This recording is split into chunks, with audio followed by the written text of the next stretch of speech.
Hey, let's do a quick update on the ranch house. There's a lot of mechanical work going on, but you don't really see a whole lot until we get done with the mechanical and then the walls start going up. But we made some progress. All right, first thing is we got a lot of supplies. I'm getting overwhelmed by supplies. Get the closet full of insulation. This is all my tile stuff here. It's all electrical outlets. Tons of electrical outlets, switches, plugs, all that stuff. Dimmer switches, fun stuff. Tile for the bathroom. We got most of this flooring up here in the hallway, and unfortunately I'm going to take up all this wood floor over here because I can't match it. That's a bummer, but I got, look at this, brand new red oak flooring, and that is what is going to go all in here, and new tar paper as well. Saber's totally not gonna help. Look, she's already out of here. I said something about work and she's gone. Got some hardy board that's gonna go up in the bathroom. We got some electrical boxes going on here. So we have light, and then fan, fart fan, GFCI plug. I got all my plumbing routed. I got them capped off right now. Those are live, so there is actually water pressure in there. And then those are my drain pipes. They're all capped as well. That's where the toilet goes. Repaired a lot of the subfloor and built this whole wall in. This wall is super sturdy. I know you can't see it right now, but maybe you can. I got this going all the way up to the roof with a 2x8. So that attaches to the roof, goes all the way down, and actually connects to support to the ground. So this is gonna be like my panic room. If there's like a tornado or something like this, is just built super sturdy. I saw the wall over here. I did a lot of blocking on it. Also did another 2x8, and let's see if you can see it. Ran somewhere. No, yeah, right here. Just another support here, and then nailed all this into the wall to make it super strong. There is shiplap on the ceiling that's going to get painted. There's going to be like siding, like tongue and groove siding going all the way down the bottom. I have a sample here. No, that's flooring. Siding piece. Let me find a piece. I got one here somewhere. Maybe. Over here. Okay. This is what it's gonna look like. So it's beadboard on one side, and then it's flat on the other side, and it's got tongue and groove. So that is what is going in here on these walls, just like that. And these boxes actually spaced them out 5/8 of an inch to match all this is going in here. Already got my vanity light set right here. And let's see.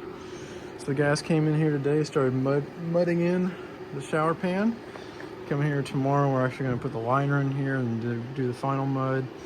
This is the curb right here. It's almost 3 feet to the edge, so it's bigger than a tub, and that's the main reason I wanted to go with it. It's wider, give me a little bit more room.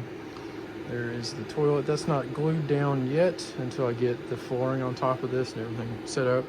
I did go the extra mile and actually insulate these lines.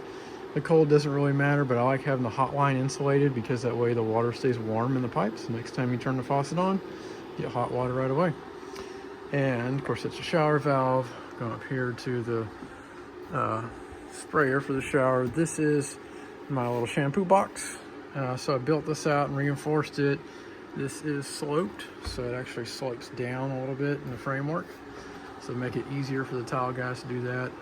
I already got the insulation going in the wall here, so we'll start putting up the hardy board around here, and then we'll start doing some tile. Not much going on in the guest bedroom. A lot going on here. This doorway has been blocked off. I'm just putting this here because it was bent. I had to redo some of the rafters here, so this one right here was all whoop, whoop, whoop, whoop, like that. And yeah, that's exactly how it went. Whoop, whoop, whoop, whoop. So I replaced that and had to replace some of the cross boards. This is that 3/8 plywood I'm going up here on top. 3/8 sanded plywood. I'm actually going to block it out, so it's going to be like squares with like 1x4, so it's going to be like a design on the ceiling. Why am I going with plywood 3/8? I like a little bit of structural, plus also too, I come from North Texas where everything that's drywall always cracks, and I'm tired of seeing cracks, so this won't crack. And I want to do something different than just a flat ceiling, so I'm gonna trim it out and make 4-foot squares. So we got a little bit more to go on this.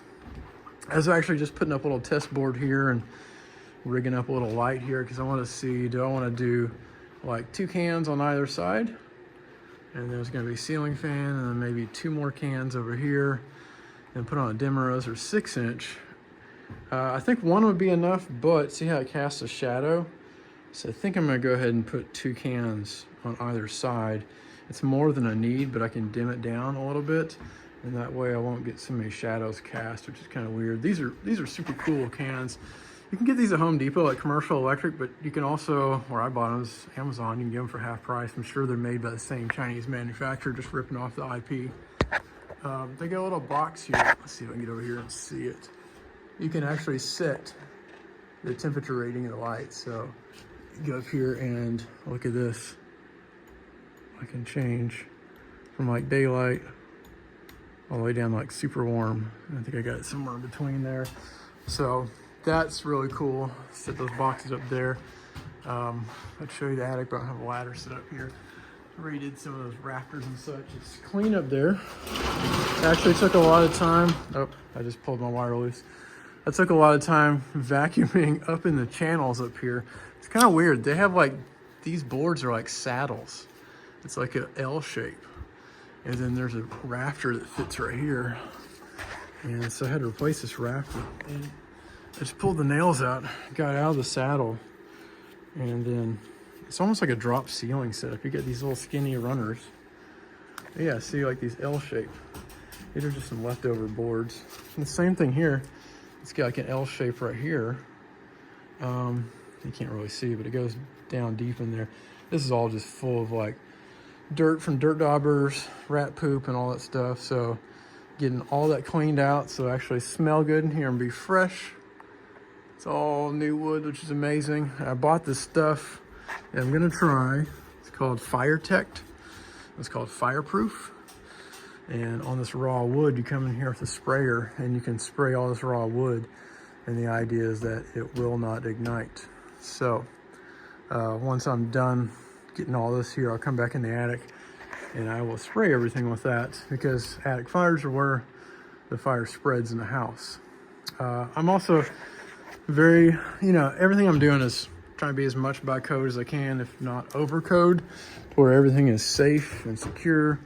I'm running my wires, drilling in the middle of the studs as much as I can. It's a 2x3, so you gotta make sure the wires are there in the center.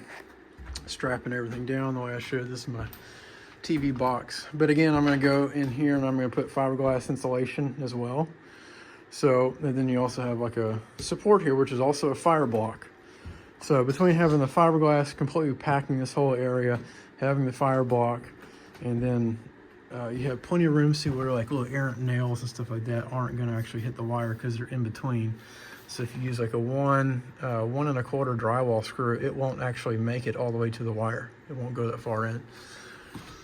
So super safe. I did a little outlet here for like a air conditioner heater. It's a 220 outlet.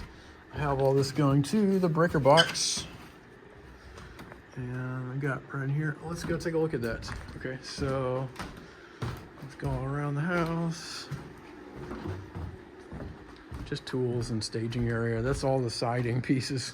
I bought a lot of this like off-site, so all of these are cut pieces, and it's going to be used for the bathroom and the bedroom. Saber's not working at all. Let's get one little saw set up over here. And all right, so I got gas lines done. I just gotta fill this back in. Got a valve there. Got my water heater all set up. I got all the valves and everything up inside there, which is awesome. And I'm gonna insulate all that as well, so none of that will freeze. I got the water lines going on here, so the PVC actually comes from the co-op, and then I can turn the water to the house off here, and then this other line runs all the way out to the laundry room, the back of the garage. And then I'm gonna put this cap on top of there, fill it in so I can turn the valve off if I'm on vacation or need to work on the house. spigot running here, and I actually buried the sewer pipe that goes to the septic tank. So now it has a riser. I can take the lid off, access it, but there's also a septic line that goes all the way across, and my camper connects directly to that septic, which is awesome. Oh yeah, breaker panel. That's what we're coming out here for. Okay, so originally they used like way too small wire. I don't know if this is 6 gauge, I think maybe. Can't see the writing on it right now. So that's good for like 60, 65 amps copper. THW, I think it is. That's already run underground, so I'm going to use that for right now. This is only a 100 amp panel. I got it on a 60 amp breaker on the other side. Most of my stuff's going to be gas, other than like the mini split is going to be electric, but I'm really not going to be pulling that much power. So right now I'm going to see if I can get by with like 60 amps. If I keep on tripping the breaker, then I'll dig it up and I will bury a new line going all the way over there to that pole. Yeah, the Vet's here. All my cars making here. There's a Le Mans, a 4Runner, the Vet, motorcycles, a Courier, Ford's up front somewhere, hopefully. So yeah, anyways, the wiring for the bedroom is going to go in through here. And then for the other facilities like the bathroom, kitchen, all that, I'm actually going to have a piece of PVC conduit, gray PVC, that's going to go up in here, go across the attic, and then drop down in those walls. So I like the square D cabinet for a couple of reasons. I like a door that swings open, so I don't have to duck because I'm tall. But also too, these are already set up for like arc fault GFCI breakers, where you have the snap-on neutral on both sides. So that makes it easy to upgrade. Right now, this is most building codes want you to do like AFCI, GFCI breakers, and I'm not doing that yet. I'm going to do just the original breakers that have been used for 100 years. They're going to be fine. If I ever want to upgrade it, I can have that ability, but I'm not forced to because I'm out in the country. Do what I want. Yep. And there's a tub for sale. You want a cast iron tub? So hit me up. You can have a cast iron tub. There's a dog for sale too. She don't work very hard. Okay, that's it for now. There's my wood storage. The truck's actually being used. Talk to you guys later.